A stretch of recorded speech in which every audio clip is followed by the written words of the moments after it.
За ингээд бид өнөөдөр Британийнхаа багийнхаа 2-р уралдаанд орж байна. Эхний өдөөс өмнө нэгдүгээр уралдаанд бид Хүнсний аюулгүй байдлын тогтолцоо Монгол улс өнөөдөр нөхцөлд ямар байгаа юм? Ер нь одоогийн ашигтай тогтолцоо бий болох юу анхаарах ёстой бэ гэдэг юм ерөнхий асуудлуудыг ярьсан. За тэгвэл 2-р уралдааны гол сэдв бол Хүнсний аюулгүй байдлын тогтолцоо бий болох туршлага үүсэх бэрхшээлүүд гэж олон одоо манай ирсэн гадаадын мэргэжлүүд Литва, Их Британи, Хятад улсын одоо энэ чиглэлээр ажилладаг байгууллагын зөвлөлтүүдээс бид нар тухайн орон Хүнсний аюулгүй байдлын тогтолцоогоо яаж боловсронгуй сайжруулж байгаа, ямар туршлага хөдөлгөж байна, ямар бэрхшээл байна вэ гэдгийг сонсох юм аа. За ингээд анхны итгэгч явж байна. Зэнэнаас Танхимд очлаарай гэж байна. Буруу хэлж байгаа бол. Дito улсын улсын аюулгүй байдлын явдлыг апдейт авах.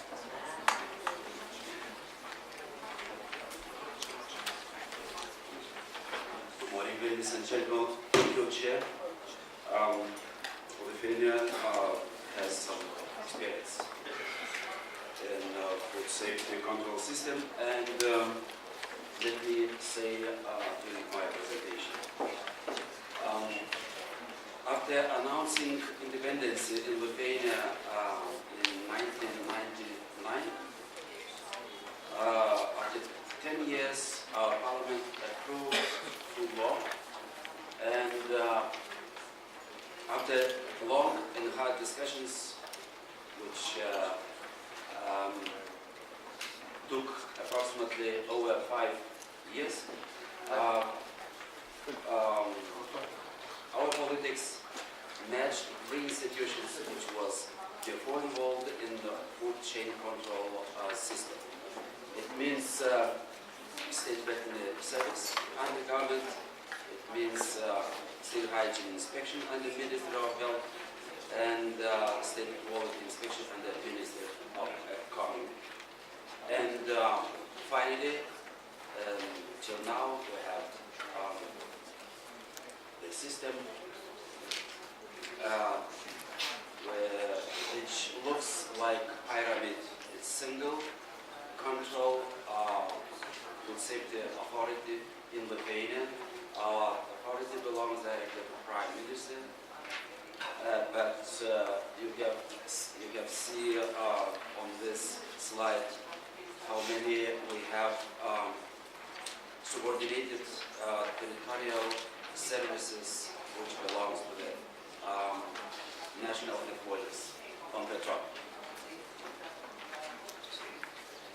And Lithuanian food law has a power to say for producers, to government, to consumers, which institution for what is responsible. If you look at, for example, Minister of Agriculture in Lithuania mostly is responsible for quality issues, legislation level, I mean, agro farming and GMOs. Minister of Health mainly responsible for food safety requirements. In Lithuania we have special standards named by hygiene norms, and these hygiene norms complying with the requirements EU standards. Ministry of Economy responsible for general labeling on food articles, but on specific issues, responsibility on labeling belongs to the Ministry of Health as well. And of course, we have Consumer Protection Organization. It's State National Consumer Protection Council under Ministry of Justice, and we are partly involved in consumer protection system in Lithuania, because all complaints related to the non-safe, unsafe food, the wrong labeling, the wrong claims belongs for investigation, I mean, for State Food Veterinary Service.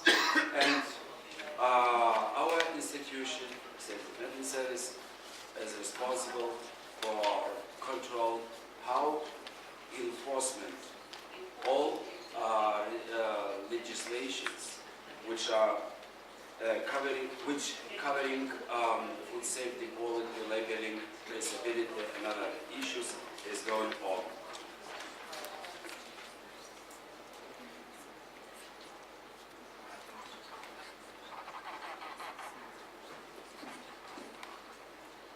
Well, on this slide you can see that our governmental status, State Veterinary Service, has to show for all interested sides, I mean governmental, consumers, food operators, that our institution is independent, uniform, and transparent. And our activity is based on this assessment background. This chain is clear. One line belongs to the animal origin food chain. Next line belongs to the non-animal or plant origin food chain. And third line have to be signed here about drinking water. Centralized supply of drinking water belongs to our authority as well.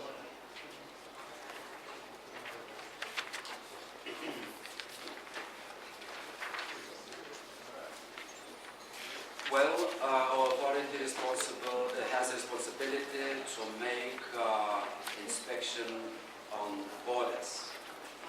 We have border inspection posts, totally 12. And mainly,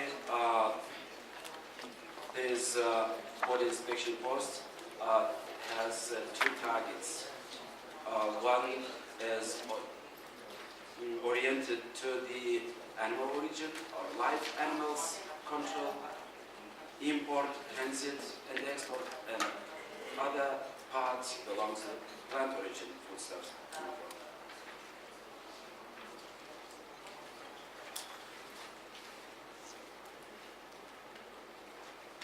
Of course, we are between consumers and business. And our activity, our procedures have to be very clear, described, and our activity is accredited by Germany accreditation body on ISO 17020. It means that our activity is based on written procedures. On the top you see structure of quality system manual, how many different kind of documents we have, and our inspectors across the country use the same procedures, the same checklists, then they checking catering establishments or retail sector entities and so on. Here you can see our activities, how many activities we have under our responsibility.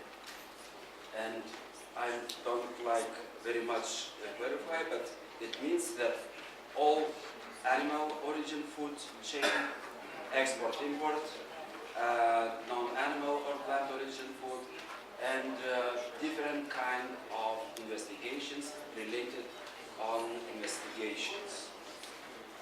How to say regarding EU rules, regulations,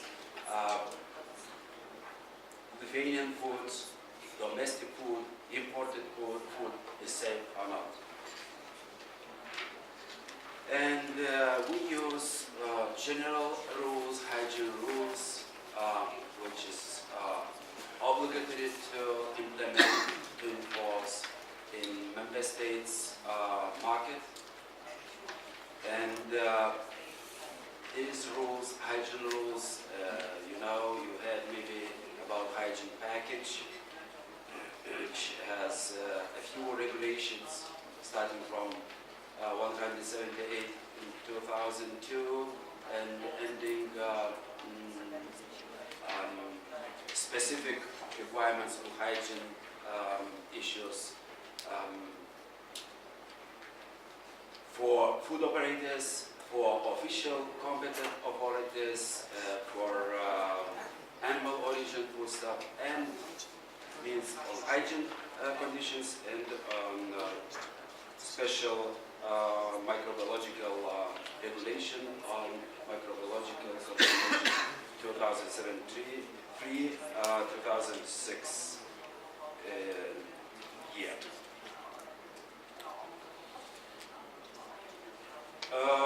Organization of official control is divided in mainly in two parts: planned and non-planned activity.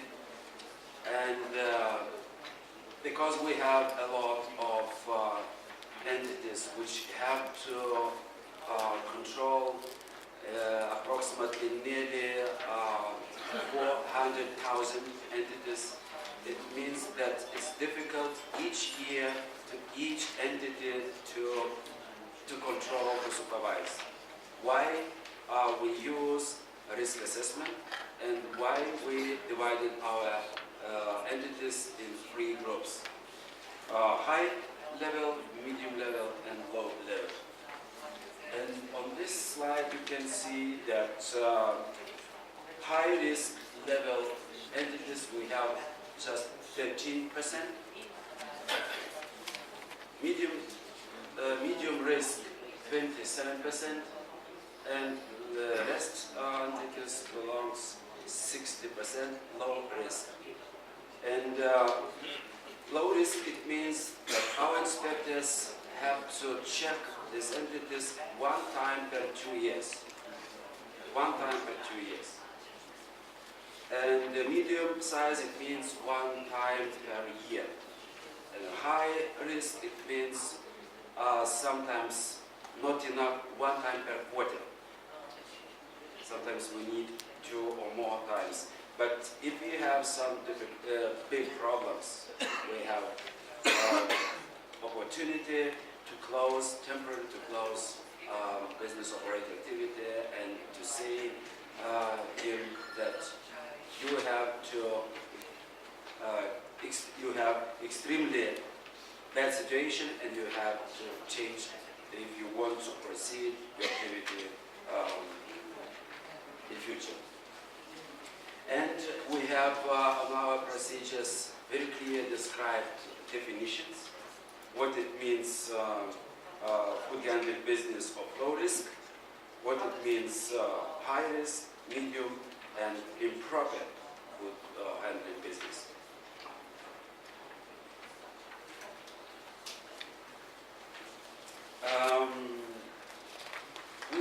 When we are talking about risk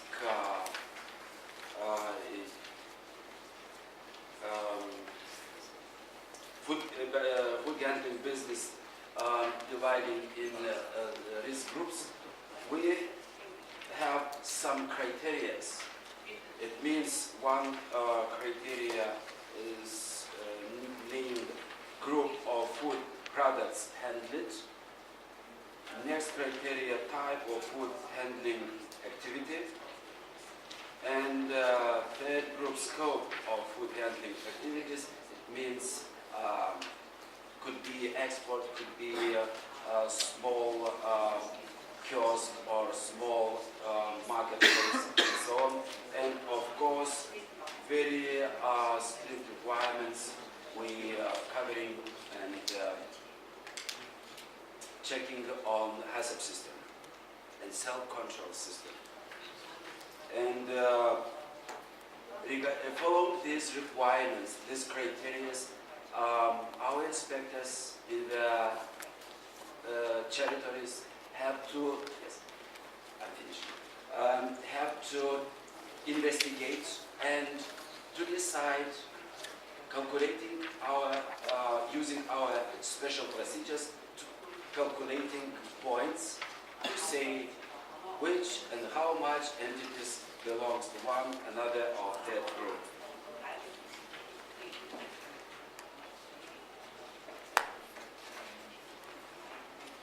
Well, the biggest points can be 41 or over. It means the situation is bad, is very high risk entity.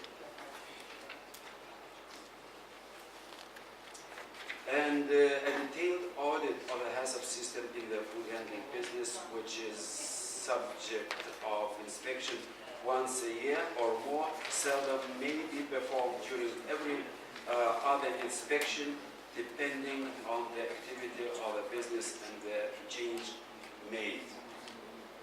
List of food handling business by risk groups are available on the website. Our authority, consumers, business operators can see, and to now, because we have built our food information system and WebUS. WebUS, it means system for animal origin registers.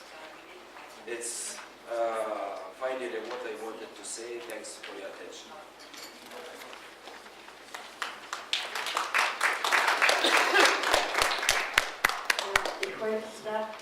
Хүмүүстэй бас асуулт тавьж ярилцах боломжийг олох үүднээс хичтэй цагаар хийж байгаадаа бас уучлалтай.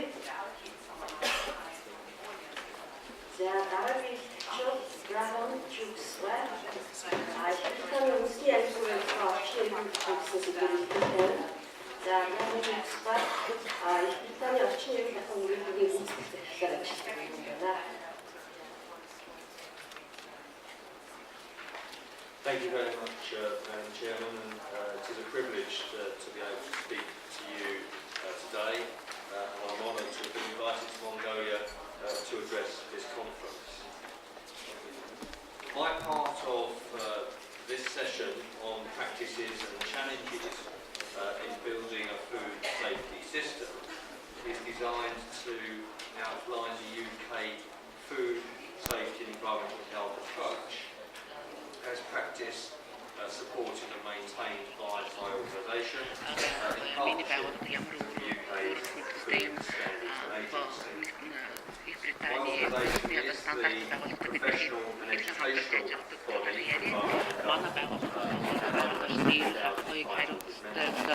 ийм байгууллага 2500 гишүүдтэй ийм байгууллага юм байгаа. Урт удаан үргэлжлүүлсэн. 1883 онд байгуулагдсан. Sanitary reforms. Тэр үед бол манай төрөөс бол эрүүл ахуйн одоо шинжилгээг явуулж ирсэн. Of heavy manufacturing businesses. Энэ үйлдвэрлэх одоо бизнесүүдийн үйл явц үүрнсэн. Тэгээд үүнээс тэгээд одоо хүмүүсийн одоо эрүүл мэндийг муутсан.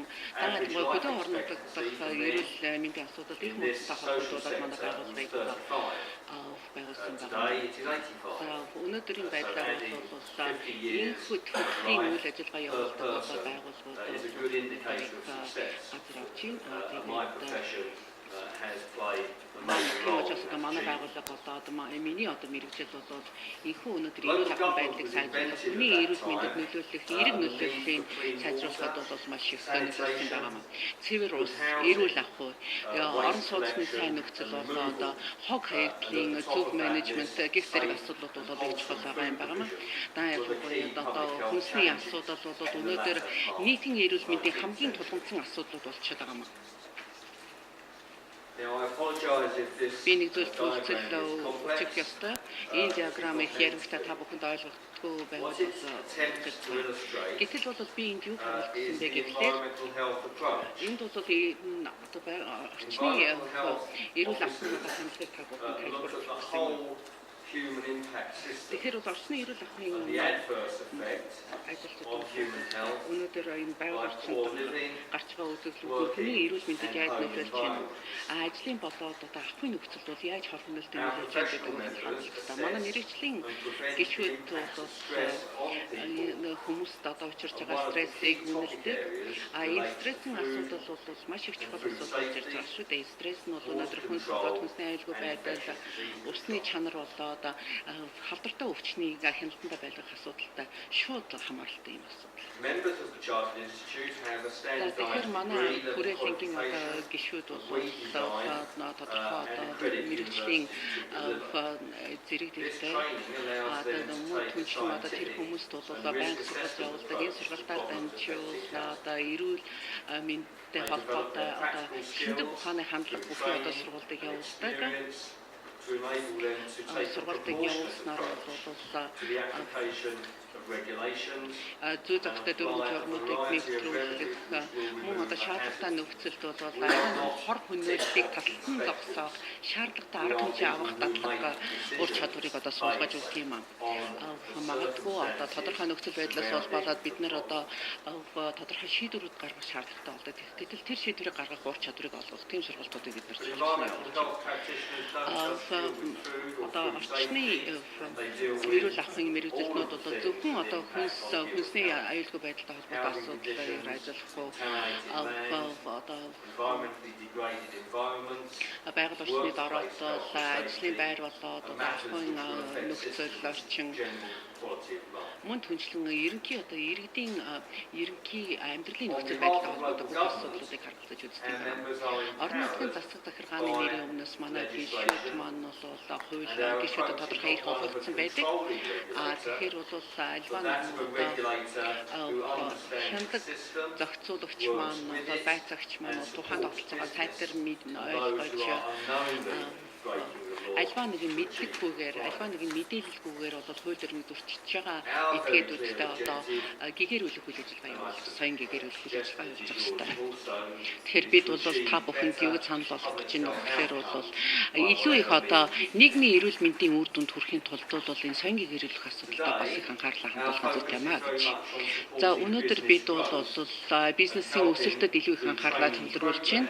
Үүнийг бол бид нэр сургуулийн хөтөлбөр болоод альва нэгэн зөвлөмж өгөх хууль эрх зүйн хуулийг биелүүлэхтэй холбоо хэрэгжүүлэхтэй холбоотой тусалцаа хүсэж байгаа аж ахуйн нэгжүүдэд бид нэр зөвлөмж өгөх юм байгаа маа.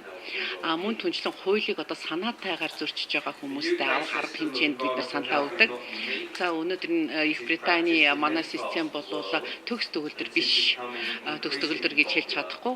Гэхдээ бол энэ тогтолцоо маань бол ямар ч хэлсэн өөртөө зардлын хувьд бол маш их үр ашигтай.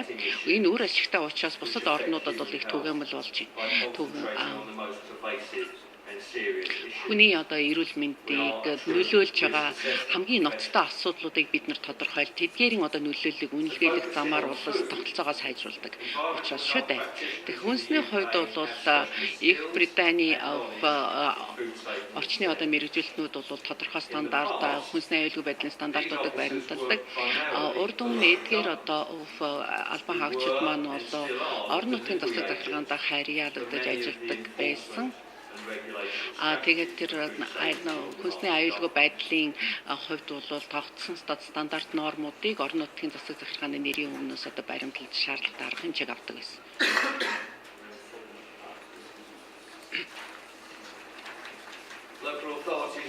Орон нутгийн засаг захиргаа энэ орчны эрүүл мэндийн мэрэгжилтнүүдийг ажилд авч тодорхой хяналт шалгаж явуулж аудитын үр дүнг баталгаажуулах, дүн шинжилгээ хийх, мөн хяналт явуулж тодорхой зөвлөмж олгох чиглэлээр бол эдгээр хүмүүсийг ажилуулдаг. Нэг ялангуяа миний мэрэгжлийн хүмүүс бол тодорхой бизнес аж ахуйн нэгжүүдэд орж ажилладаг.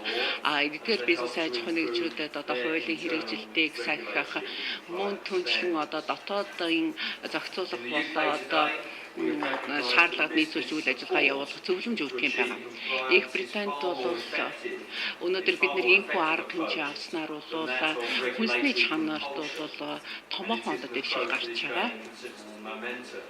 Тийм ч учраас энэ Их Британий одоо нэвтрүүлсэн энэ туршлагыг дэлхийн бусад үндэсэг болон бүхий орнуудад нэлээд их нэвтрүүлж байгаа. Яагаад гэвэл энэ зохицуулалт нь бол эдийн засгийн өсөлт болоод бизнесийн хөгжлийн бас тодорхой шалгуур хөдөлгөөн хүч гэж ингэж нотлогдсон байгаа. 2000 онд Их Британий хүнсний стандартын байгууллагыг байгуулсан гол үүрэг нь юу байсан бэ гэхлээр би даасан засан төрийн байгууллагын хувьд бол өнөөдөр хүнстэй холбоотой хэрэглэгчдийн эрх ашигыг хамгаалах үүрэг функцтайгаар байгуулагдсан байна.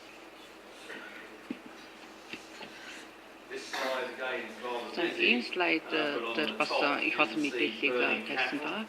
Гэхдээ та бүхэн тэр дээр зураг дээр харж байна шүү дээ. Одоо малчин хүн малтай одоо мал бүхий иргэд байна. Дараа нь бол дараагийн зураг нь бол сайд жижигхэн одоо балчир охиноо яриад хамбургер идчихэж байгаа энэ зураг байна. The Food Standards Agency was set up against the background of years of food scares. Incidents like BSE, генетикийн хувьд өөрчлөлт орсон хүнс, салмонелл, өндөгний салмонелл болоод бяцлагны одоо хордлого их зэрэг маш их олон одоо өвчин газар авсан байсан урд өмнө. Тийм учраас бол хүнсний аюулгүй байдал чанарын асуудал бол маш хурцсаар тавьж ирсэн байгаа. Дональд урд өмнө энэ талаар ярьж ирсэн шүү дээ. Тэгэхээр яг ийм нөхцөл байдлыг бол бид нэр анхааралтай аваад шинжлэх ухааны үндэслэлтэйгээр бол дүн шинжилгээ хийснээр бол засгийн газартаа асуудлыг оруулсан байгаа. Хүнсний стандартын агентлагийг бол ийм утгаар байгуулсан. Ингэснээр бол хэрэглэгчдийн зүгээс бол зах зээл дээр итгэх итгэлцлийг бий болгох ийм зорилготойгоор байгуулагдсан байгаа. За тэгээд эрүүл ахуйн одоо байгуулагдсан байгаа. За тэгэхээр эрүүл ахуйн хүнсний эрүүл ахуйн байгууллага нь бол өнөөдөр бол одоо жишээлх юм бол махтай холбоотой альва нэгэн одоо өвчин бусад одоо хүнсний бүтээгдэхүүнүүд рүү шилжихгүй байх тийм баталгааг бол гаргаж өгдөг. За альва нэгэн хүнсийг одоо хүнсний бүтээгдэхүүнийг боловсруулах үйлдвэрлэх бүхий л мөчлөгт нь бол чанарын стандартуудыг чанд баримталж байгаа тэр баталгааг бол ингэж гаргадаг. Мөн одоо бойн нядалгааны малын одоо нядалгааны газруудад бол тэр чанарын одоо стандарт нормуудыг баримталж гинүү буюу гэдгийг хянж авах тодорхой мэргэжлийн хүмүүсийг бид нар тохион томилсон. Шинэ батарей хэрэгтэй юм шиг байна да ажиллахгүй юм. Тэгэхээр манай гишүүдийн үүрэг роль бол бизнест аж ахуйн нэгжүүд хууль хэрэгжүүлэх явдлын одоо хөгжүүлэх асуудалгаа хэрэгжилтийг хангах, аюултай хүнсний бүтээгдэхүүнийг хэрэглэнээс хасах, мөн эрсдэл суурилсан хувь тэнцвэрсэн одоо арга хэмжээ авах гэх зэрэг одоо өөрөөр функцтэй байдаг юм аа. За дараагийн слайд бол чухал слайд юм байна. Ямар утгаараа чухал вэ гэхлээр энэ бизнес аж ахуйн нэгжүүдтэй холбоотой ямар стратегийг баримтлах вэ? За тэгээд хууль хэрэгжилтийг ямар арга замаар хангаж болох вэ гэдэг утгаараа чухал юм байна. За тэгэхээр ихэнх одоо аж ахуйн нэгжүүдийн хувьд бол сургалтыг явуулж тэдгээрийн бизнесийг дэмжих явдал бол их чухал байдаг учраас бол энэ гурвалжингээс хууль нь бол энэ болж өгдөг. За юу хийж байгаагаа мэддэг одоо аж ахуйн нэгжүүдийн хувьд бол тэдгээр одоо хөшүүргөдөг буюу болгож хуулийн хэрэгжилтийг хөвгүүлтэн дэмжиж явах хэрэгтэй. Энэ бизнесүүдийн өсөлт одоо хөгжлийг нь бол дэмжих стратегийг хэрэгжүүлдэг. За энэ гурвалжингийн хамгийн дээд үнцэгт байгаа хэсэгт бол хуулийг одоо зөрчиж байгаа аж ахуйн нэгжүүдийг яаж илрүүлэх үү, ямар арга хэмжээ авах үү, яаж шийдэх үү гэдгээ одоо харуулж байна. За тэгэхээр бол яг энэ утгаар бол нийтийн эрүүл мэндэд хамгийн хор хүнэлттэй үйл ажиллагаа явуулдаг аж ахуйн нэгжүүдэд тодорхойлно гэсэн үг шүү дээ. Англид бол 333 одоо орон нутгийн одоо бүс орон нутгийн засаг захиргаанд бол хүнсний аюулгүй байдал болоод эрүүл ахуйнтай холбоотой одоо энэ тусгай байгууллагууд ажилладаг. За бизнесийн сургалтын хувьд бол аж ахуйн нэгжүүдийн дунд инфо сургалт явуулснаар бол хуулийн хэрэгжилтийн төвшин үлэмж их сайжирдаг. Да ялангуяа одоо тэр сургалтыг бол мэргэжлийн төрснөөс авахуулаад бол томоохон одоо оврын аж ахуйн нэгжүүдэд бизнесийн сургалтыг бол бид нэр одоо зорилтойгоор явуулдаг. Эдгээр сургалтыг бид нэр бол бага бүртгэгтэй, бага одоо төлбөртэйгээр явуулснаар аль болохоор олон аж ахуйн нэгжүүдийг энэ сургалтанд хамруулснаар бол манай практикийг бол дэлхийн нийтээр одоо өнөөдөр одоо хүлээн зөвшөөрсөн. Өнөөдөр Улаанбаатар CIA-ийн төлөөлөгчид бол Монголын аж ахуйн нэгжүүд өнөөдөр ийхүү төрлийн одоо сургалтыг явуулж тусцаа үзүүлж байна гэж бид нэр ойлгож байна. За ийхүү байгууллагууд бол маш бүр ижигтэй байхын тогтолцсон 2009 онд бол Cathay Pacific-аас бид нэр бизнесийн одоо шагналыг авсан байгаа юм. Тэгэхээр Гонконг дэх одоо бизнесийн одоо тэргүүлэх бизнесүүдээр шалгарсан байгаа. Ингэснээр бол Гонконгийн 17,000 хүнсний одоо үйлдвэрлэгч аж ахуйн нэгжүүдтэй бид нэр одоо хамтарч ажил сургалж явуулсан. Эдгээрийн үйл ажиллагааны чанар бол сайжирсан байгаа. За мөн түншлэн одоо засгийн газраас итгэмжлэгдсэн энэхүү сургалтыг бол хүнсний одоо үйлдвэрлэгчдийн дунд явуулсан байгаа. Мэргэжлийн одоо бизнесийн схемыг бид нар нэвтрүүлсэн байгаа. Ингэснээр бол нэгдсэн Эмиратын улсад бол бид нар бол энэхүү арабын одоо хэсэгт Пакистан болоод энэ гих зэрэг орнуудад бол бид нар одоо хүнсний аюулгүй байдлын чиглэлээр ихтэй сургуулиудад бол итгэмжлэгдсэн энэ сургалтаа бид нар нэвтрүүлсэн. Малайз улсад бол 2 их сургуульд бол бид нар энэ сургалтын хөтөлбөрийг нэвтрүүлснээр бол эрүүл ахуй болоод орчны эрүүл мэнд хүнсний аюулгүй байдалтай холбоотой одоо сертификат бүхий сургалтыг бол нэвтрүүлсэн байгаамаа. За мөн одоо Америкийн нэгдсэн улсад ч гэсэн бид энэ сургалтаа нэвтрүүлсэн байгаа. За хурал даргалагч би өөрийнхөө хэлэлцээг дуусгахаас өмнө бол би Их Британд хяналт шалгалтыг хийх явуулдаг талаар нэг хэдэн зүйлийг хэлье гэж бодсон. Тэгэхээр бол бидний энэ хяналт шалгалтын одоо нэр хүнд бол өнөөдөр их өндөрт одоо тавигдсан байгаа. Хяналт шалгалтын одоо статус бол их өндөр үр ашгаараа бол шалгарсан байгаа. Зарим одоо бизнесүүд хууль хэрэгжилттэй сайтар ойлгодгүй байгууллагуудад аж ахуйн нэгжүүдэд бид нар бол тусалцаа үзүүлж байна. Өнгөрсөн жилүүдэд бол илүү их зохицуулалтаа илүү их төгөлдршүүлэх талаар бид нар бас баггүй арга хэмжээ авсан.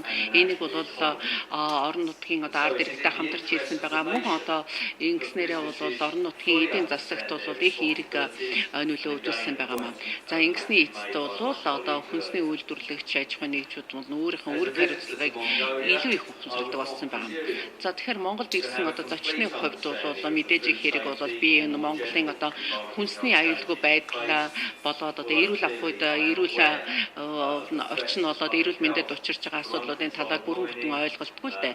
Гэхдээ бол альва нэгэн одоо асуудлуудаар хамтран ажиллаж сургуультай явуулахад бол бэлэн байгаа хэлмээр байна. Мөн одоо Монгол улсад өнөөдөр усны чанарын асуудал хурцаар тавигдчихин гэдгийг бол би ойлгож байгаа. Эрүүл анхуй асуудал ч гэсэн өнөөдөр хурцаар тавигдж байгаа гэдгийг бол ойлгож байгаа. Тэгэхээр эдгээр асуудлууд бол танаа хүнсний үйлдвэрлэлд бол маш их үүрэг ролтой. Тиймээс бол энэхүү асуудлуудаа шийдвэрлэхээс нааш хүнсний аюулгүй байдлын талаар одоо дэвшилт хүрэхэд бол яригтай л да. Газ гэдэг одоо манай нөхдүүд бол бидний нэвтрүүлсэн сургалтын зарим нэгэн элементүүдийг одоо танаад нэвтрүүлэх байх гэж бодож байна. Тэгээд бидний тэр элементүүдийн аль нь танаад илүү тохиромжтой юм гэдгийг та бүхэн бас өөрсдөө харсан үзье. За тэгэхээр одоо сертификатын одоо итгэмжлэгдсэн итгэмжлийн хувьд бол жишээд урдын энэ хятадд ямар итгэмжлэгдсэн одоо сертификатыг олгодог талаар та бүхэнд харуулж байна л да. Тэгэхээр бид нар бол энэ системийн тогтолцоогоор бол маш их одоо бахархалтай байдаг. Энэ одоо махны үйлдвэрлэгчийг та бүхэн бол харуулж байна. Тиймээд энэ хүн бол их бардан байгаа биз. Тэр хан дээрээ тэр итгэмжлүүдээ ингэж итгэмжлэгдсэн үнэмлэхээ ингэж өлөвчгсөн. Өөрөөр хэлэх юм бол хэрэглэгч маань өнөөдөр бол баталгаатай хүнс хэрэглэж байна. Хэрэглэгчийн одоо сэтгэл ханамжийн түвшин өндөр байна гэдгийг бол энэхүү одоо үнэмлэх сертификатаар бол баталгааж явуулж байна. Тийм учраас би хувь хүндийнхээ хувьд бол яг энэ махны дэлгүүрээс мах авахд бол бүрэн дүрэн итгэлтэй баталгаатай байна гэсэн үг.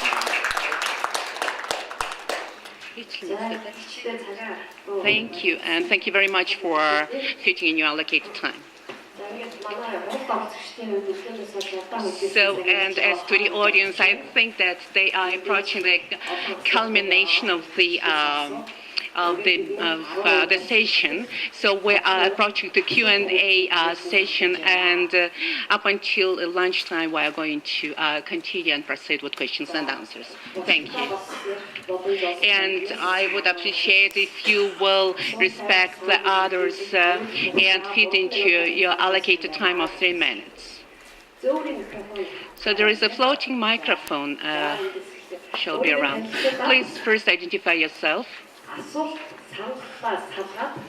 And please be clear and try to distinguish in between your questions and comments.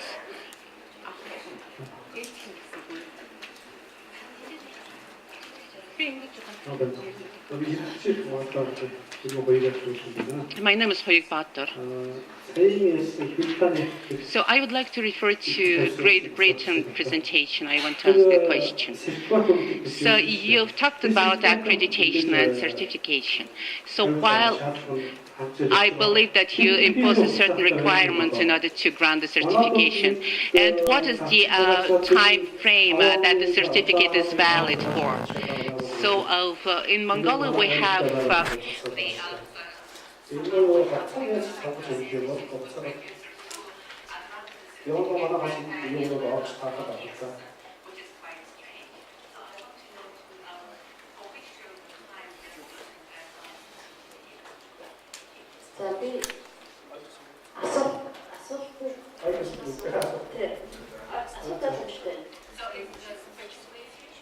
Yes, the question, my presentation is about personal accreditation and food safety, and that is once you have been through the training.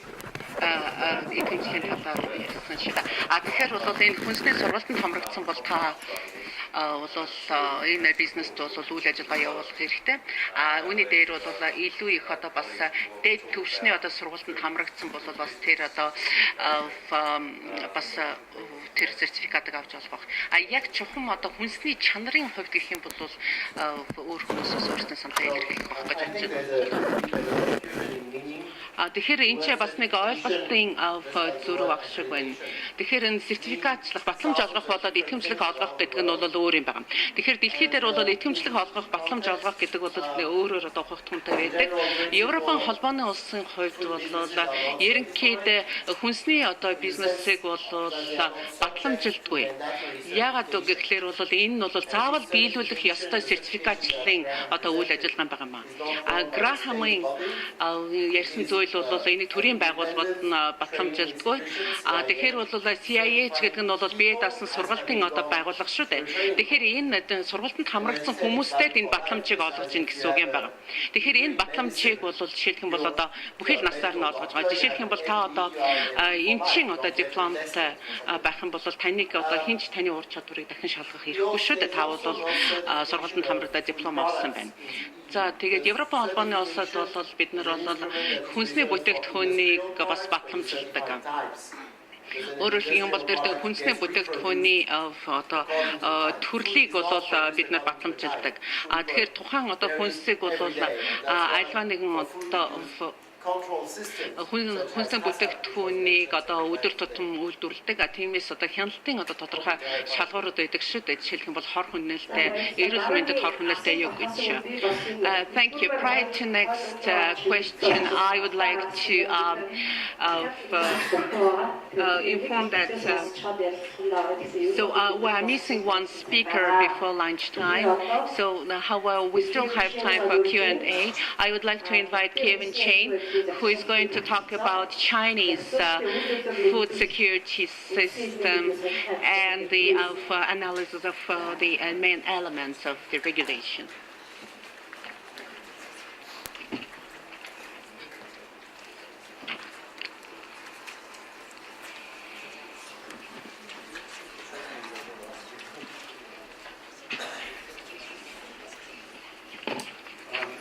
Thank you, Mr. Chair. And I'm very pleased to be here and to have this. Та бүхэн баярлалаа. Би энэ бага хуралд оролцож та бүхэнтэй өөрийнхөө орны туршлагыг хуваалцаж байгаад их баяртай байна. За Хятадын хүнсний шинэ аюулгүй байдлын хуулийн талаар би ярив. Кофений завсарлын үеэр би нэг сурчлагчтай ярилцсан. За энэ удаагийн альчлал бол миний Монголд хийж байгаа хамгийн анхны альчлал учраас би бас Монгол улсын талаараас мэдлэг маань бас дутагдуулмаг байсан баг. More than 25%, as I heard. I was stunned quite a bit with their numbers. And I'm even more stunned with the number which I heard subsequently. I was told the per capita GDP in Mongolia is likely to exceed $10,000 by the end of 2013. 2030 оны төгсөлөхэд Монгол улсын нэг хүнд ногдох дотоодын нийт бүтээгдэхүүний хэмжээ бол 10,000 Америк долларт хүрнэ гэсэн мэдээллийг сонсоод бол би маш их баяртайгаар хүлээж авсан. Энэ бол маш өндөр дэвшил юм. As over a certain level of income, the demand for the food safety typically increased exponentially. Тэгэхээр хүн амын орлогын түвшин нэмэгдэх тусам хүнсний аюулгүй байдлын шаардлагууд бол үүнийг дагаад бол нэмэгдэж байдаг. Энэ бол Хятад улсын нэг туршлага байгаа юм. I came back to China in the year of 2005. Би тодорхой хэмжээнд гадаад жаад 2005 онд бол Бүгдний нөхцөл улсад эргэж ирсэн. Энэ үеэс эхлээд бол Бүгдний нөхцөл улс маань бол хүнсний аюулгүй байдлын талаар бол маш нөхцөлтэй бодож эхэлсэн байсан. Many challenges. Тухайн үед бол бидэнд шийдвэрлэх ёстой маш олон тулгымцсан асуудлууд үүсэж ирсэн.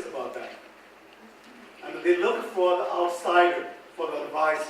Тийм ч учраас Хятадын засгийн газар маань энэ хүнсний аюулгүй байдлын хууль дүрмийг боловсруулахдаа олон улсын гадаадын хүмүүсийн туршлагыг бол маш ихээр авч үзсэн. Small farmer adapting to global markets. Жижиг хэмжээний фермерүүд болон хувийн хвшлүүдийг бол дэлхийн зах зээлд гаргахад гадаадд экспортлох талаар туслах. One key constraint is the level of the food safety. So one thing we need to do is how we can help those small farmers. Тэгэхээр бид нэр энэ жижиг хүнсний бизнес эрхлэгчтэйгээ хүнсний аюулгүй байдлын шаардлагыг өндөр түвшинд хангах мөн олон улсын байна уу дотоодын маркетад дотоодын зах зээлд бүтээгдэхүүнээ хэрхэн нийлүүлэх хэрхэн чанартай бүтээгдэхүүн нийлүүлэх талаар туслах зорилготой байсан. So that time тийм ч учраас хүнсний аюулгүй байдлын системд энэ үйл нийцсэн байдлыг алга болгохын тулд маш их зүйлийг хийх шаардлагатай. And we also choose, or China actually demanded, we work with the agency, which are not directly involved with the food safety regulation at that time in China. Тийм ч учраас Хятад улс маань тухайн үед хүнсний аюулгүй байдлын хууль дүрмтэй шууд холбоогүй байгууллагуудын үйл ажиллагааг бол аль болох зогсоох. We worked with the Ministry of Science and Technology. And the reason why for that to be, because we try to avoid the particular interest from particular ministries. Яг гэсэн бэ гэвэл бид тухайн яамдын бол өөрсдийн ашиг сонирхлыг оруулсан хувийн ашиг сонирхлын үднээс хатсан тийм үйл ажиллагаа бодлогуудыг хязгаарлах зорилгоор ингэж хийсэн байна. Number one, as mentioned yesterday, China has a very interesting system. Хятад улс маань хүнсний аюулгүй байдлыг маш онцлог зохицолтой. Export market and for domestic market. Экспортын болон дотоодын зах зээлд бол тийм өргөмс тогтолцоо байдаг. Хүнсний аюулгүй байдлын хоёрдугаар хүнсний аюулгүй байдлын асуудалтай холбоотой маш олон үйл ажиллагааны үед давхарсан олон агентлаг байгууллагууд байдаг. Гуравдугаар You also say many law, many regulations exist in China. За 3 дугаар асуудал маань хятад улсад маань хүнсний аюулгүй холбоотой маш олон тооны хууль дүрм журмууд байдаг. Гэтэл энэ олон хууль дүрм тогтоомжууд маань өөр хоорондоо харилцсан уялдаа холбоотой зохицолтгүй харин ч зарим тохиолдолд бие биенийг одоо үүсгэсэн зөрчилдсөн утгатай хууль тогтоомж олон байдаг. On the integrated approach to the food safety issues. Тэмчээс одоо хүнсний аюулгүй байдлын одоо нэгдсэн арга зүйг бий болгоход бол асуудалтай болж байгаа. The whole supply chain or value chain approach to deal with the food safety. That means from the field to the consumer tables. Тэмчээс бид фермээс хэрэглэгчийн ширээг хүртэл нэгдсэн хүнсний сүлжээнд нийтмэл арга барилыг бол хэрэгжүүлэх хэрэгтэй байсан. For example, Ministry of Agriculture will be responsible for production of the agriculture in the field. Жишээлбэл хөдөө аж ахуйн яам бол хөдөө аж ахуйн бүтээгдэхүүний үйлдвэрлэлд бол бүтээгдэхүүний хүнсний аюулгүй хариуцлага хүлээдэг. Гэтэл хүнсний аюулгүй байдлын агентлаг маань бол үйлдвэрлэлд гарсан боловсруулсан бүтээгдэхүүний хүнсний аюулгүй байдлыг анхаарал тавьдаг.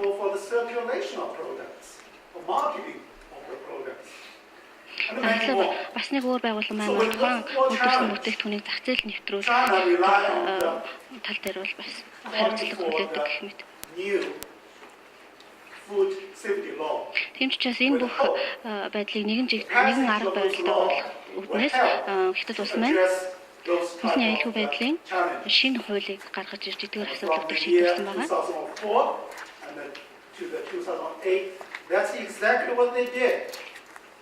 However, by the end of 2008, we almost see the impossibility of the passage of new food safety law in China because of different interest groups in the country, because of the debates.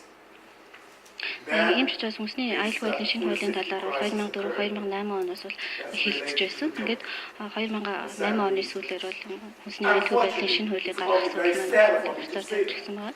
It usually took a crisis to get attention of society or government to make the food safety right. You look at the developed nation, UK, same thing. You look in Canada. Тэгэхээр энэ шинэ хүнсний аюулгүй байдлын тухай хууль гаргах асуудал маань бол одоо өндөр хүчтэй орн Америкийн Европын улс, Их Британи, Хятад гээд бүх улсууд маань бол адилхан маш олон толгомсон асуудлуудтай уулзсан. From society, from consumer, from government, from industry as well. They realize if you are not careful, you will lose your whole company, your whole business. You have to pay attention to the food safety. Тэмчээс одоо хүнсний аюулгүй маш анхаарал хандуулах хэрэгтэй гэдэг бол хэрэглэгчид төрийн байгууллагууд бол бизнес хүнсний бизнес эрхлэгчид маань бол бүгдээрээ ойлгож ирсэн байгаа. Ингээд хүнсний аюулгүй байдлын шинэ хууль маань 2009 оноос эхлэн бүгд нэмэгдэхэд одоо улсад маань хэрэгжиж ирсэн. Worldwide, USA, you look at the marketplace. We typically agree on this consensus. Market alone cannot produce the adequate level of the food safety in society. Тэгэхээр нийт Америкийн улсгийн хөгжингөө орнуудыг харж ирсэн гартал минь дангаараа бол хүнсний аюулгүй байдлыг бол хангаж чадахгүй. Тэгэхээр хүнсний аюулгүй байдлын тохиромжтой төвшин бий болохын тулд олон байгууллагууд маань бол хамтарч ажиллах хэрэгтэй. Ялангуяа засгийн газар маань бол үүнд маш чухал үүрэг рол гүйцэтгэх хэрэгтэй юм аа. If you look at these slides, I'm not going to go over point by point. This is the option for the public and private sector which deal with the food safety. We start with the non-conventional. Rely on the market alone to deal with the food safety, as we said. This is a consensus. Market cannot provide adequate level of food safety. Зөвхөн зах зээлийн дангаараа бол хүнсний аюулгүй төвшин бол хангалттай төвшин байж чадахгүй. You have many options. Then the challenge is for the government and regulators. How you look at those options? What a mix of options which are listed here. To make sure you can have the regulatory system which not only can effectively deliver the level of food safety you want, but also at the effective cost. За үр дүнтэй зохицуулалтын системийг бол бас нэвтрүүлж болно. Хамгийн бага зардлаар balance out those two objectives. The resource is always limited. Тэгэхээр бид нөөц өргөлж хангалттай бус хязгаарлагдмал байдаг учраас нөөц боломжтой тохируулаад энэ зохицуултыг хийх баланс хийх нь маш чухал байдаг.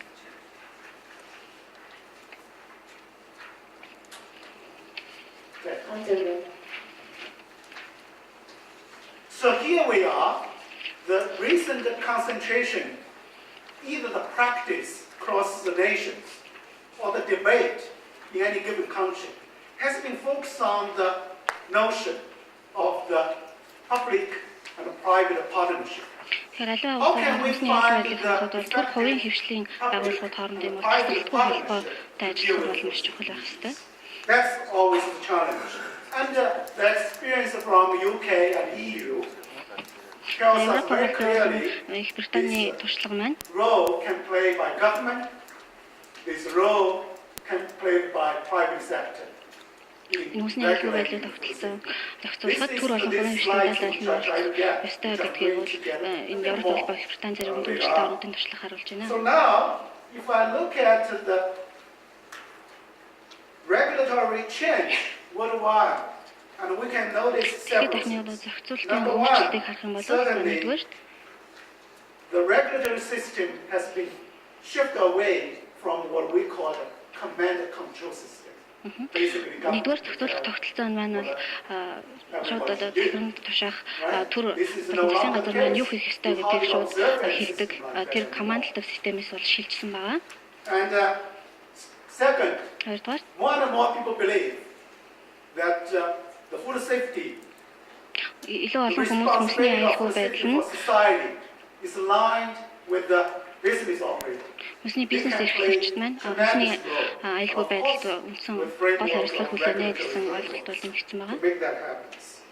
So that means we need to work more on the private and public partnership to find the market-based incentive structure to make that happen. Хүнсний бизнес эрхлэгчид бол хүнсний аюулгүй байдлыг хангах гол хариуцлагыг нотолохын тулд бид бол илүү олон So one approach which I'm going to talk a bit more is so-called the stakeholder engagement approach. That's been approach adopted quite widely in the EU and also in the China. They start in the practice. They want to know more how we can do the effective wider stakeholder engagement approach. Ягаад хурцтай эзэмшигдээд энэ хүнсний аюулгүй байдал илүү хавцтай байх хэрэгтэй вэ гэдэг нь бол high level of food safety. Хүнсний аюулгүй байдлыг өндөр түвшинд хангахын тулд possible cost or increase the level of food safety with existing resources. That's the basic objective of this particular approach. Эцэг эзэмшигтэй оролцоо нэмэгдүүлэхийн арга маань гол зорилго нь гэх юм бол хамгийн аль болох бага зардлаар хүнсний аюулгүй байдлыг өндөр түвшинд хангах байгаа юм. Establish that right governance structure to achieve that. So now let me come back to the food safety law there in China. I started with that. And the law is effective in June 1st. Ихтэй шинэ хүнсний аюулгүй байдлын үйл ажиллагааны энэ хууль маань 2007 оны 6 сарын 1-ээс эхлүүлж төлөвлөсөн байгаа. Basically, the inadequate government control, lack of standards and procedures. За энэ хууль маань засгийн газрын хангалттай хяналт болон стандарт процедур дутмаг байна гэсэн ойлголтоор үндэслэж энэ шинэ хуулийг бол гаргаж ирж энэ эдгээр асуудлыг залруулахын тулд энэ шинэ хуулийг гаргаж ирсэн байгаа. To deal with the fragmented coordination problem, because responsibility has been энэ хуулийн хүрээнд бол томоохон өөрчлөлтүүд хийсэн байгаа. Very difficult to coordinate with that. Олон яам хүнсний аюулгүй байдал ордог учраас эдгээр өөр өөрчлөлийг тодорхойлох асуудлыг бол тодорхойлж өгсөн. Та мөн яамдуудын хооронд зохицуултын үйл ажиллагааг илүү ойлгомжтой болгох талаар бол энэ хууль маань ажилласан. За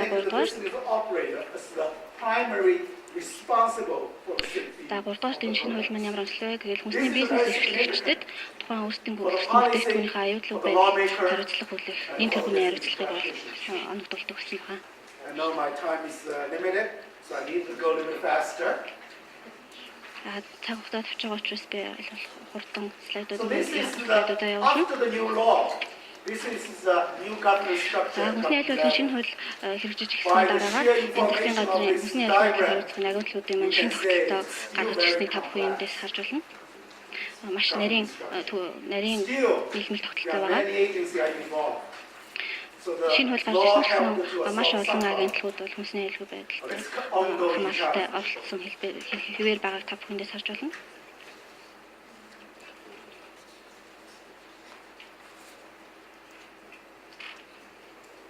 So now come down to another critical point I want to mention. Дараагийн нэг чухал We can have law. асуудал We байна. can have regulation. Би шинэ хууль шинэ дүрм журмыг гаргаж ирж болно. Гэхдээ Business operator complies with those new laws, new regulations. энэ шинэ гаргаж ирсэн хууль дүрм тогтоомжтой This is маань very important. хүмүүс тогтоомжийг So маань you have хүнсний to бизнес help эрхлэгчид the болон business хүмүүс маань operator realize дагаж мөрдөх there are гэдэг асуудал benefits бол associated чухал. with that. And there are also costs associated with that. Because as a business operator, they look at the benefit, they look at the cost. Тэгэхээр энэ хүнсний бизнес эрхлэгчид маань бол зардал болон өөрсдөд нь ямар ашигтай вэ гэдгийг бол хардаг. This is typically quite high. This is a tremendous role for the government to play. Тэгэхээр хүнсний аюулгүй байдлыг хангалттай түвшинд хангаж ажиллахын тулд бол үйлдвэрлэгчдээс бол их бас тодорхой хэмжээний зардал гардаг учраас энэ үр ашигтай аль болох үр ашигтай бага зардлаад хүнсний аюулгүй байдлыг зөвшөөрөх нь бол гол болсон асуудал байдаг. Food recall system and food traceability. So that means higher compliance cost. Яагаад гэвэл хүнсний бизнес эрхлэгчид маань хүнсний одоо эргүүлэн мөрийг нь тогтоох систем за мөн тэргийг бол дагаж мөрдөхтэй байдаг учраас үүнийгээ дагаад бол тэдгэрийн зарцуулах зардал хөрөнгө маань бол нэмэгдэж эхэлдэг. So I'm going to skip a couple of the, I'll show you these slides quickly. This is the compliance cost in terms of percentage of sales. In 2006, it's roughly 4.3% of sales. Байгууллагуудын одоо хууль дүрм журмыг дагаж мөрдөх зарцуулсан зардлын тооцоог бол эндээс гарч байна. Internationally, this is actually quite low. Олон улсын түвшинд харьцуулах юм бол энэ бол харьцангуй бага зардал. Ихэнх улсууд бол нийт 30-50% зардлыг бол зөвхөн дүрм журмыг дагаж мөрдөхөд зарцуулсан байдаг. And so want to help to reduce this compliance costs. But nevertheless, as a business operator, хэрийн зардлыг бууруулахын тулд with the law or маш олон ажлыг regulation, хийж байгаа боловч as a government agency, we have to have the resource to help them to address the high compliance costs. Энэ зардлыг аль болох бууруулах энэ тулд And this is more detailed information on compliance costs. Compliance costs are related with the characteristics of business. Шинэ хүнсний аюулгүйн дүрм журмыг дагаж мөрдөх зарцуулсан зардлыг компаниудын онцлог шинжээр бол ангилж харуулсан байна.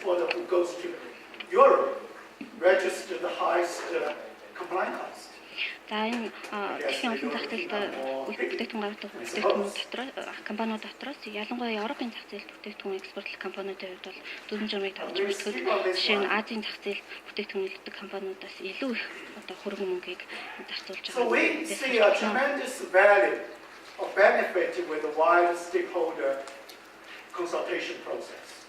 Тэмцээсэн хацаа эзэмшигчдийн энэ зөвлөгөө энэ үйл ажиллагаа маань бол маш чухал байгаа юм.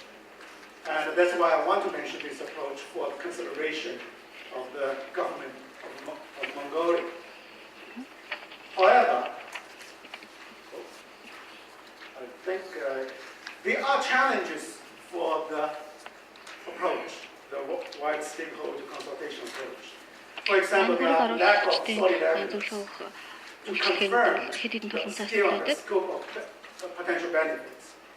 There also possibility of regulatory capture. That means if government only work with a large company may hijack the government agendas. Right? That's the problem. Одоо ашиг тусан хэмжээ бол хамрах хүрээний хамгаалалтад тутмаг байдаг. Хоёрдугаар зөвхөн засгийн газрын зохицуулалт нь бол томоохон компаниуд маань одоо баригдаж болчихгүй гэсэн. So in the end, with a view of developing the new food safety law in China, even with the new food safety law now we have in China, they are number of the key recommendations we put forward for the justice. Тэгэхээр хэдэн улсын 2009 оны Хүнсний аюулгүйн шинэ хууль дамж гаргасан гэсэн энэ слайдд үзүүлсэн энэ зэрийн бодлогын зөвлөмжүүдийг бол оруулж өгсөн байгаа. Энэ эдгээр асуудлуудыг бол шийдвэрлэх хэрэгтэй байгаамаа. Number 1. За нэгдүгээр We recommend the focus of the government inputs on the food safety responsibility that are inherited public. For example, on the risk-based monitoring testing system, increasing funding, enhancing internal ethical practice, intensifying the training and education, raising awareness of the importance of food safety and improved quality of information. Мэдээллийн чанарыг сайжруулах, асуулт боловсролыг дэмжих үйл ажиллагааг бол идэвхтэй явуулах хэрэгтэй. Хоёрдугаар, хувийн сектор бол хувийн бизнес эрхлэгчдийн хүнсний аюулгүй байдалд оролцох үүрэг оролцоог дэмжих хэрэгтэй.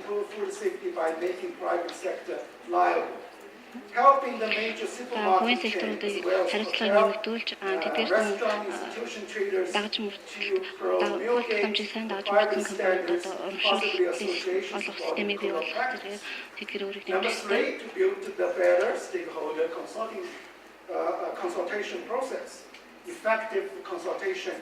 Mechanism need to be established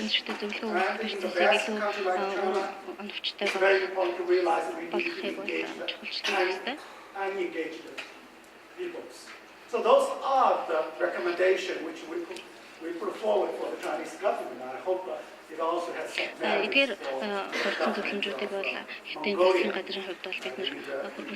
consideration of the new food safety law. With this guideline of Хүнсний аюулгүй байдлын шинэ хууль дамжийг гаргахдаа эдгээр зөвлөмжүүдийг бас тодорхой хэмжээгээр тусгаж өгч болох юм. Involved with the experts of the food safety who write up that food safety draft law.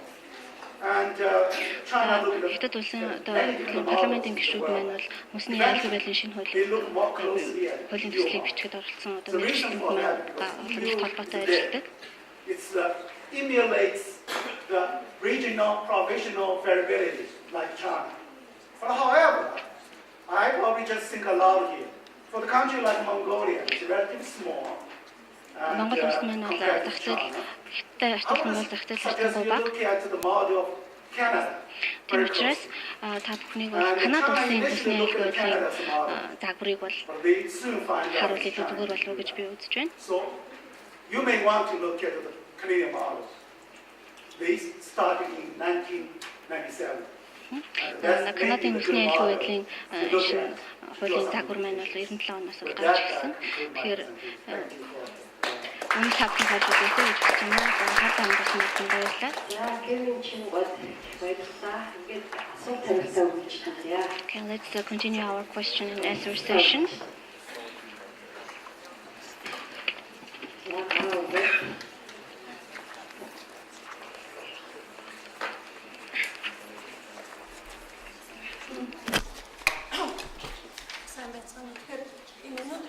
Олон улсын бага хурлын ачаал бүлтрийг бол хэтрүүлж үнэлэх одоо тийм боломжгүй чухал танхимд гэж үзэж байна. Тэгээд энэ одоо бага хурлын зохион байгуулж байгаа зохион байгуулагчид бол хатгалаа илэрхийлж байна. Хүнсний аюулгүй байдлын асуудал ялангуяа энэ хүнсний аюулгүй байдлын тогтолцоонд одоо ингэж анхаарал тавьж ярилцж байгаа нуудыг ачаалтай болж байна. Тэгэхээр миний одоо сонирхож байгаа асуудал юу вэ гэхээр за би өөрийгөө танилцуулж өгчтэй. Энэ нэрийг уран цааш гэдэг би хүний хөгжлөлийн гэсэн төрлийн бас байгууллагад ажилладаг. За бидний энэ хүний хөгжлөөр ажилладаг мэдээллийн байгууллагууд хүнс эвсэг гэдгийг байгуулсан байгаа. Тэгэхээр бид нар бол энэ хүнсний хэрэгжлийг Монгол улсад одоо сайн хэрэгждэг болохын төлөө бодлого хууль одоо ямар өөрчлөлт оруулах ёстой вэ гэдэг дээр одоо онцлог анхаарч ажилладаг ийм одоо эвсэг юм байнамаа. За хүнсний аюулгүй байдлын тогтолцоотой холбогдуулаад миний одоо нэг асуулт байгаа юм бол юу вэ гэхээр энэ тогтолцоо иргэд хэрэгжигчийн голцоог яаж одоо хангаж байгаа юм бэ? Энэ аюул чухал байна. Харин сайн энэ хятадын талын илтгэхээр олон талын одоо зөвлөлдөх механизмыг бий болгох шаардлагатай гэж хэлж байна. Энийг үнэхээр хадгалж хүлээж авч байна. Бусад улс орнуудад энэ одоо механизм яаж ажиллах юм одоо ямар байдлаар бий болгох юм болоо гэсэн ийм асуулт байна. тэр бодлогоо бас тавчхан одоо тайлбарлаж өгөх баялаг нэгдүгээр асуудал. Хоёрдугаар асуудал бол юу вэ гэхээр мэдээж хүнсний аюулгүй байдлыг хангахад бол маш одоо тийм сайн лаборатори болох шаардлагатай. Энийг бол одоо энэ гэсэн төдий зөвшөөрөх байна. Гэхдээ лабораторийн бүрэн шинжилгээ өөрөө хараа бус байх явдлыг баталгаажуулах нь их ач холбогдолтой байдаг. Энэ хараа бус одоо бүрэн шинжилгээ яаж баталгаажуулах юм бэ? Үүнтэй холбогдуулаад зарим асуудал болохоос хүнсний лаборатори гэж байдаг юм байна. Энэ хүнсний лабораториуд нь одоо их сургуулийн лабораториуд юм уу? Эсвэл одоо хэмжигчдийн байгууллагуудын лабораториуд байдаг. Жишээлбэл зарим улс Японд хэлбэл бол одоо удмын өөрчлөлттэй организм одоо удмын өөрчлөлттэй организм жишээлбэл одоо шат бурцхан бүрэж гэдэг юм. Шат бурцгийн өмнө ороод ирэхэд бол тийм хямдхан аспекттэй тестүүдтэй шууд илрүүлээд тэгээд одоо асуудал босч байдаг. Гэх мэт ийм байдлаар ажиллах юм байна. Тэгэхээр зэрэг хөндлөнгийн лаборатори юм уу эсвэл лабораторийн бүрэн шинжилгээ хараад бас адилхан бүртгэхгүй байхаараа одоо ямар баталгаажуулах юм бэ? Энэтэй бас тайлбарлах юм гэж байна.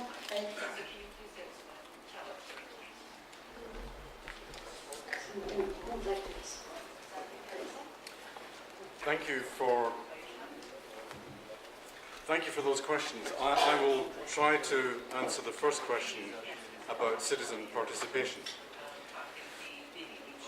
What is needed for citizen participation is strong non-governmental organisations. The more that the citizens can represent themselves with their voice, the easier it is to develop these messages. In the UK, the voice of the citizen is extremely powerful through the Food Standards Agency. That agency, responsible for food safety, always described itself as a champion of the consumer. So it emphasised right from the start that it was the champion of the consumer and not the champion of business, and not just the technical champion of safety.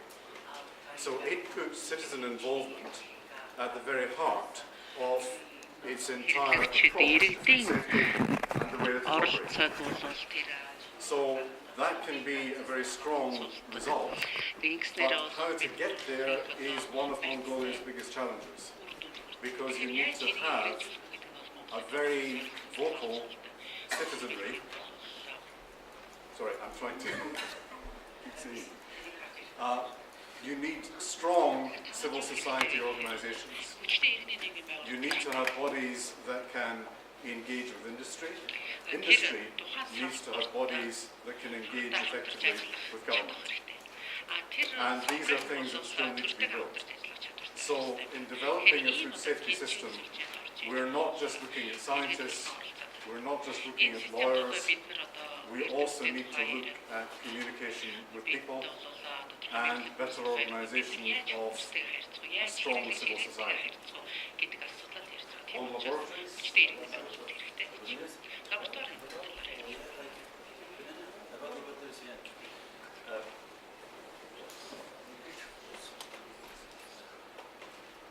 when we are talking about laboratories, result is result, positive or negative, or have some minimum or maximum level. The problem is interpretation of results, in how to use the results, and when you are using results, and how newspaper will use this result or cover results. So result is result. So if you are in doubt of results, you will ask another lab to test it. But if we want to improve something, one of the recommendations that probably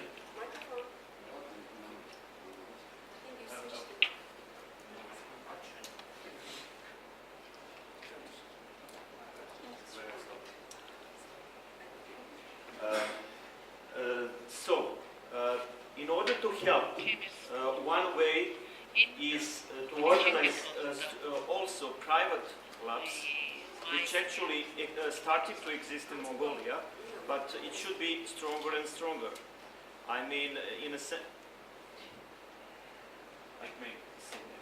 it should be stronger and stronger.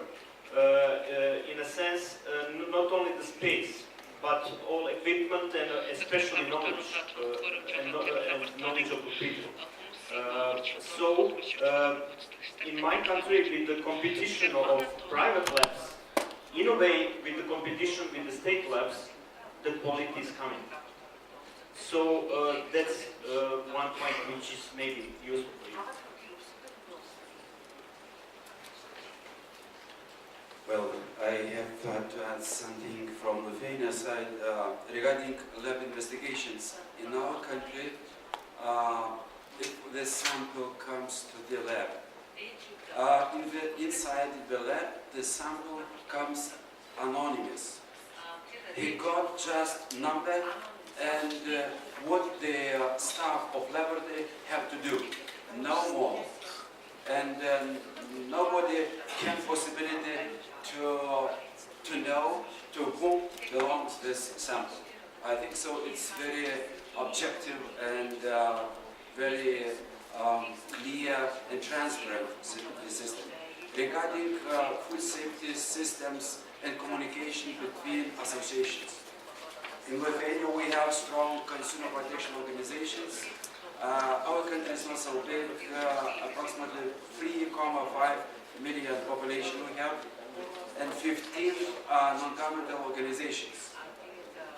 5 of them are very active, and they are very intensively interested in new projects or targets.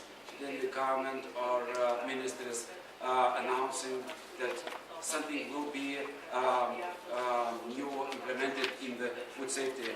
They invited to consult. We are organizing consultations and forums and making explanation what will be new, what will be positive or negative with these systems.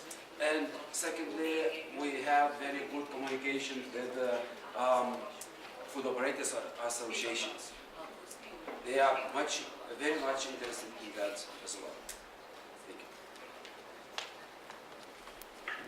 Thank you.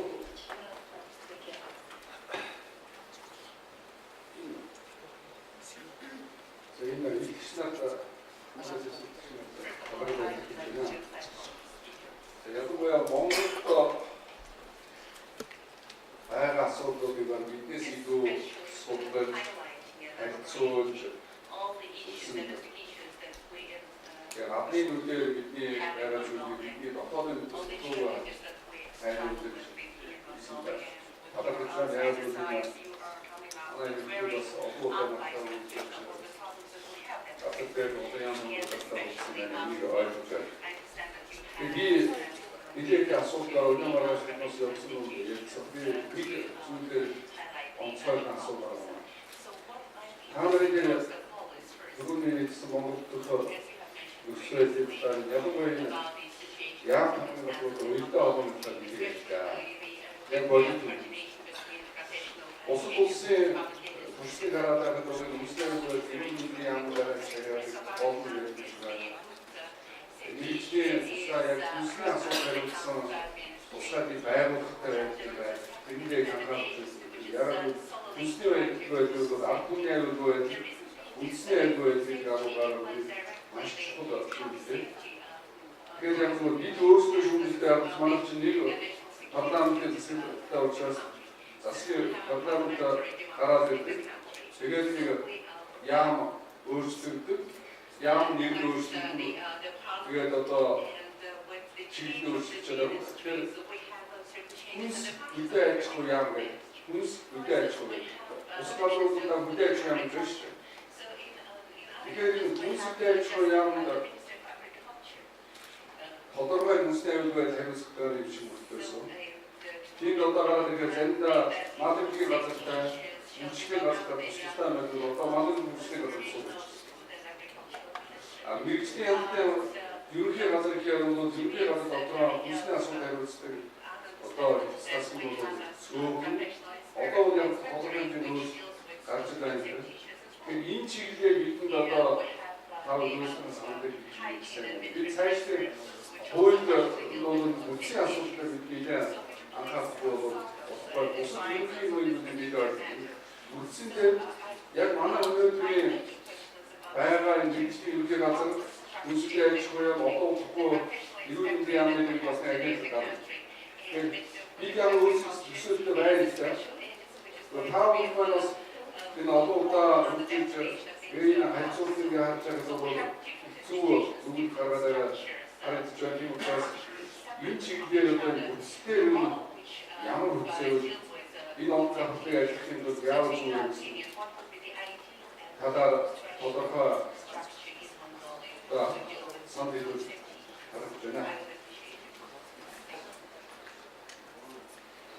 Thank you very much, Mr. for your question. This is probably the most complicated question, and giving an optimal answer is difficult. I would say the first thing is the internationally accepted trend is to separate inspections from regulation. So you have a level at which rules are defined, and that's what we call regulation. There's one level at which rules are controlled, and that's inspection. Thankfully, in the case of Mongolia, I think the inspections part is being taken care of very well. Mr. Sospo, the head of Gazi, has led the setup of a food safety department within Gazi. So he's working on getting the food safety control unified within Gazi, which we think is a perfectly fine approach. And that should be continued. Where it is remaining as a question is who sets the rules that Gazi controls. Gazi controls, but someone should set the actual rules. And currently you have the Ministry of Food and Agriculture and the Ministry of Health. Well, in fact, if you look at foreign practice, and we have just seen Lithuania, and I come from France where it is quite similar, in fact, to Lithuania. You have both the Ministry of Agriculture and the Ministry of Health setting rules for different steps of the process. Essentially, the Ministry of Agriculture and Food would set the rules for how to work, well, in particular, how you breed and how you farm, what infants can enter, what has to be respected at the production level, etc. While the Ministry of Health could set the rules for what are the acceptable levels of contaminants at the end. So from the perspective of human health, the Ministry of Health usually looks at what is allowed in what you eat, while the Ministry of Agriculture looks at the production process. This is actually working in quite a lot of countries, and it's not proving to be a problem. On the contrary, because these ministries have differently skilled people and they are more competent. And this reflects the duality that you have in international institutions, where you have FAO, the Food and Agriculture Organization of the United Nations, dealing with the production process. World Health Organization, WHO, dealing with the human health end, and both of them coordinating on the food safety issues. A final point, because I'm taking a long time, but it's a crucial question. I think the real issue is the focus on food safety. You need a single focus. You don't necessarily need one agency to do everything. And we had the example from China. I mean, as our colleague highlighted, China has a lot of challenges, and we don't need to imitate everything in the China example, but there are some very interesting features. And they set up a council to try to drive the process. And you will see this approach of having a council very often. In the UK, because they have a food standards agency, FSA, but in fact it does not do inspections, it does not do all of the regulation. It is more the coordinating instance which brings attention to food safety issues.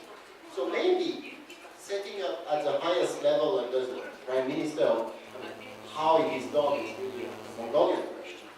But a coordinating body that would bring together the Ministry of Agriculture, the Ministry of Health, Gazi, and any other relevant institution would be a very good way to make sure that there is a real focus, that these people are all coordinated.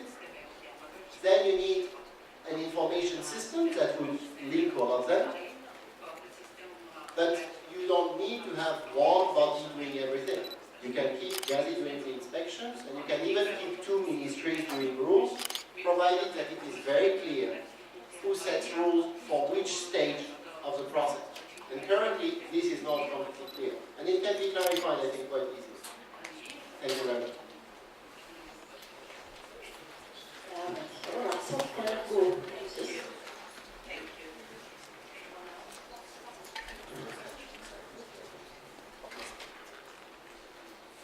За өөр асуулттай санал хэлэх хүмүүс. За амжилт.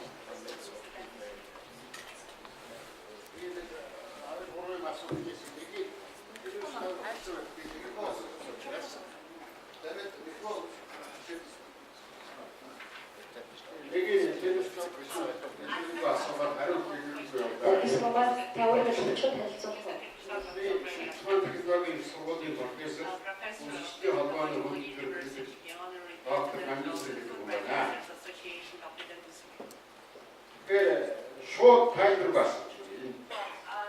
Нэгдүгээр асуулт. Одоо 23 оны туршлага сонслоо.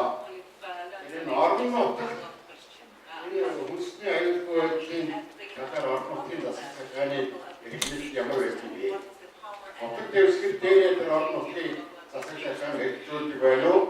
Манай шиг одоо босоод цогтой өөрчлөлт.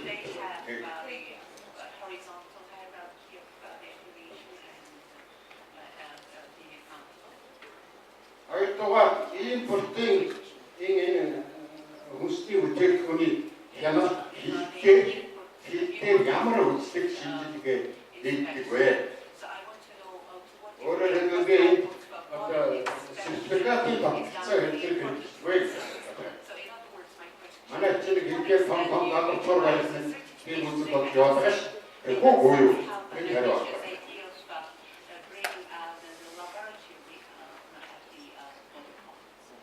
Ордугаар тэгээд хятад улсын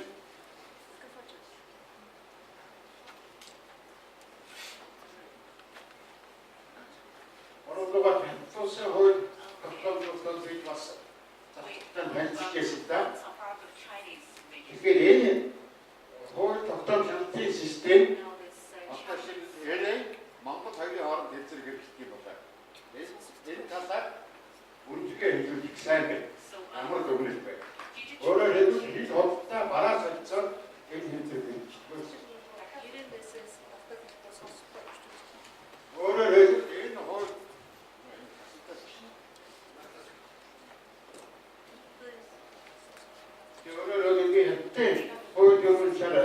дахиж хэлээд микрофон хасдаг. Хууль дүрмийн бол одоо сайн хууль дүрмтэй хязгаарлалт гэж байна. Тэгэхээр яг амьдрал дээр практик энэ бараа солилцоо хил хоттой хэлцэл хэрэгжих юм байна. Би бол энэ Монгол хоёрын хооронд хийж байгаа холбоотой дээр энийг хэрэгжиж ерөөсөө авахгүй. Энэ гурваас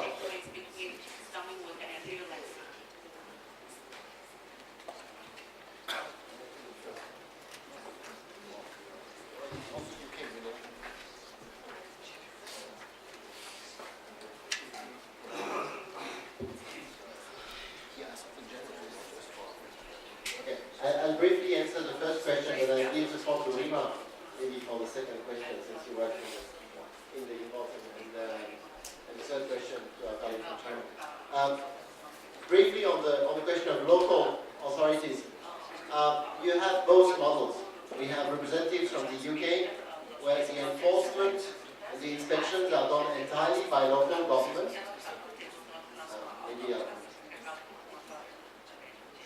In the UK, inspections are done entirely by local governments.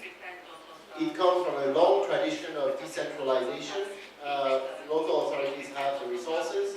The UK is a country with high income and a lot of high population. In Lithuania, which is a smaller country in population, more comparable to Mongolia, and with a more centralized government system, the inspections are all done by one agency, which has representation at the local level, which is exactly the same as Gazi has in Mongolia, which I think is reasonable system. On that, I'll ask my colleague from Spain, I will bother, and then our colleague from China will.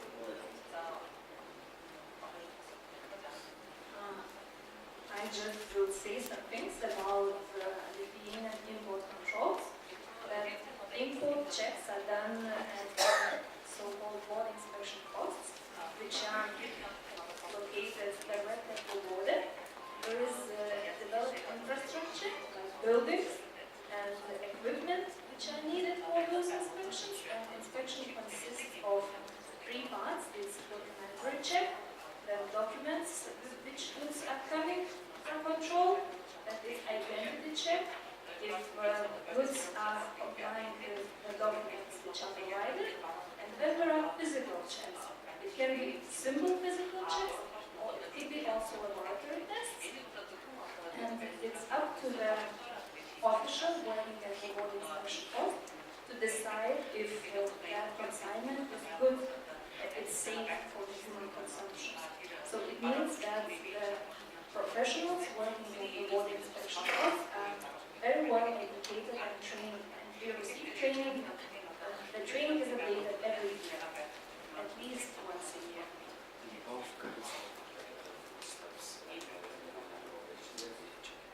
Yeah.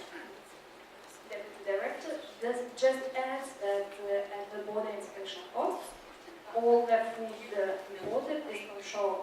There are different procedures for food of animal origin and food of plant origin, but it's done basically at the border.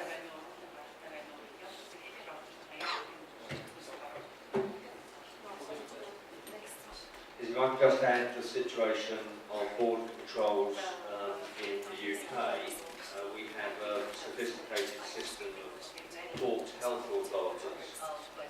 Environmental health officers work within those port health authorities, and they take certification from factories and places where food is produced, and they will look at that certification as part of the traceability of responsibility for food safety. So if, for example, food comes from another European state, then there is a transfer of documents which proves that the food is fit for human consumption and can be applied. That's the certification side. They also carry out sampling on a regular basis to see whether or not the food is in fact fit for human consumption, and that is carried out either through laboratory tests or through other types of sampling processes. So there is a very clear system in place for those within the European Union. For imports outside of the European Union which come into the UK, the system is very, very similar, whereby certification is required from the producer, that is checked, and then that consignment may be subject to some further tests or sampling.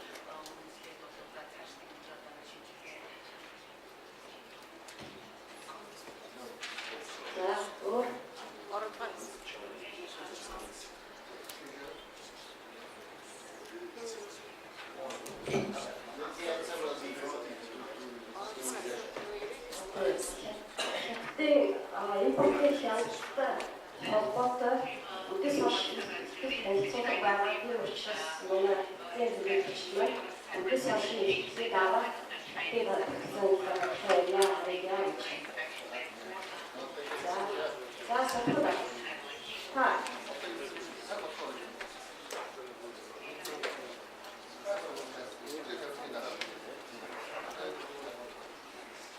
за одоо ингээд дахиад нэг асуулт аваад ирээд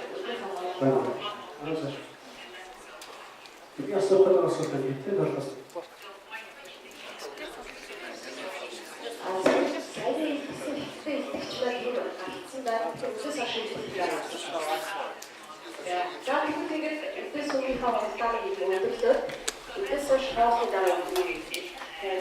This is